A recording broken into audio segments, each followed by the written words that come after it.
আজকে পাঙ্গাস মাছ আর ডিম রান্না করব। একটু হলুদ লবণ মাখাইয়ে লই, ভাজি করে নেব।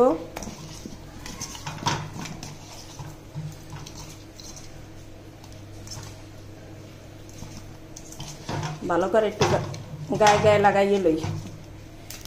আগে ডিমটা ভাজি করে নিই।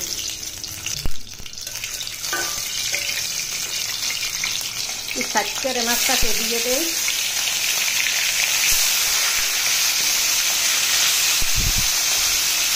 কচুর গাড়ি দিয়ে রান্না করব। সেদ্ধ করতে আসি।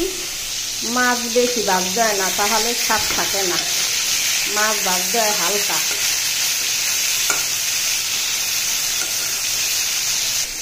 সাইড দিয়ে মাছটাকে ছেড়ে দিই, পেস্টকে ভাজি করে নেই।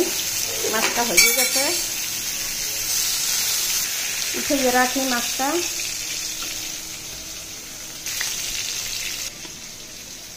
রসুন বাটা, আদা বাটা, জিরে বাটা দিয়ে দিচ্ছি। এখন একটু হলুদের গুঁড়ো দেবো। ভালো করে একটু পেস্টটাকে ভাজি করে নেই। হলুদের গুঁড়ো, লবণ, মরিচের গুঁড়ো দিয়ে দিচ্ছি। এখানে একটু ভালো করে কষাইয়ে নেই। একটু ঝোল দিয়ে দেই। মশলা কষানো শেষ, এখন তরকারি দিয়ে দিব। কচুর গাঁটি,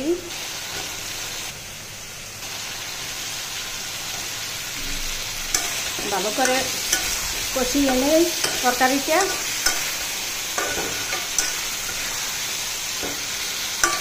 এর সাথে মাছটাও দিয়ে দেই, ডিমও দিয়ে দেই। মাছটাকেও কষুক মশলার সাথে। ঢাকনা দিয়ে ঢেকে দেই। প্রায় কষানো শেষের দিকে এখন ঝোল দিয়ে দিব। কষানো প্রায় শেষ, এখন ঝোল দিয়ে দেব।